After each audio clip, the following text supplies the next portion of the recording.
Welcome to our third video in our stewardship series, Joining in God's Work in the World. I recently had the chance to have a conversation with Lisa Salisbury, one of the members of our church.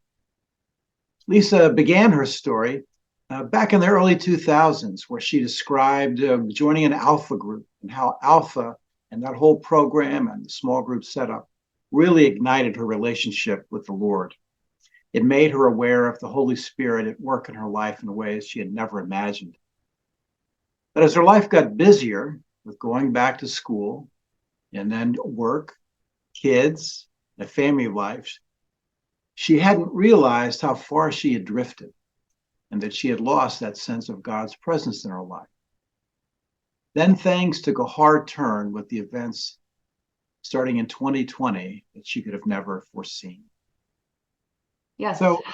So as I thought about you in this story, I thought, well, those two things combined should be enough to put you out of commission. And so how did you deal with that? How was it that you got yourself back on your feet? So, I really struggled. I was heartbroken with Sean's death.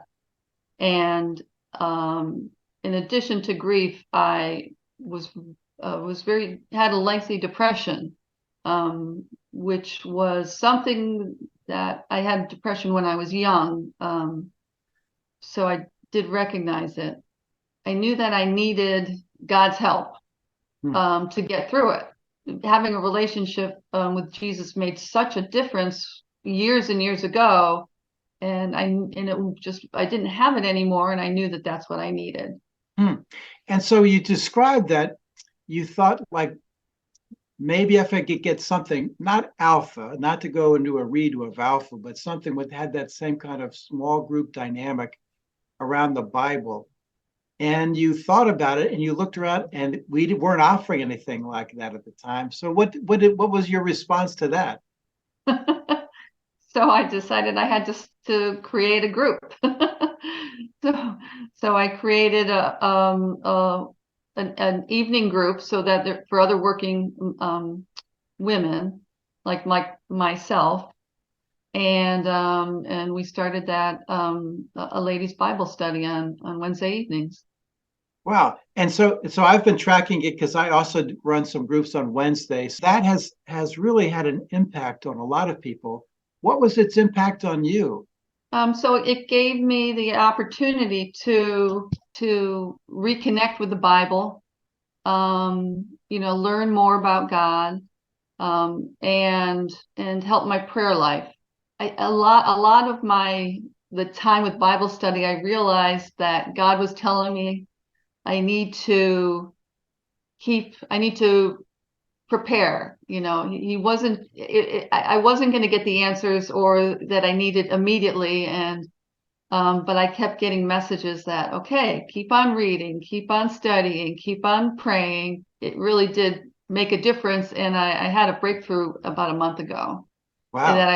And I feel like my depression is gone, and I don't know that I'll ever stop grieving, but I definitely am more comfortable with my son's death now.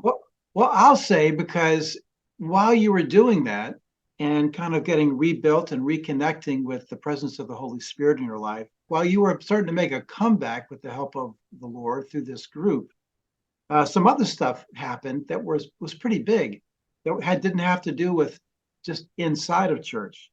You and your husband developed the Sean Salisbury Memorial Scholarship Fund and the Coaches Fund over at Western Connecticut College.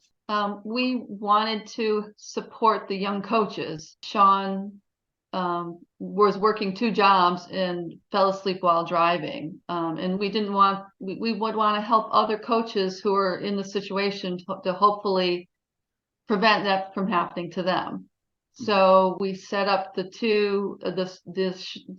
Memorial Scholarship, which is for coaches who are likely in graduate school, but also are young coaches helping with a football team. And we also wanted to support the coaches who have finished their schooling and but need to work 2 jobs to cover living expenses. So we have the Sean Salisbury Coaching Fund. That's a fabulous story because it illustrates so well what this entire series is that leads up to our celebration Sunday, where we sign and hand in our pledge cards for our giving for this year at Trinity Church. We don't give simply to keep the doors open. We give, and hopefully we give generously, to sustain a community that worships Jesus, that helps people to come to know him and be transformed, and then to be sent and be empowered to join in the work that God is already doing in the wider world.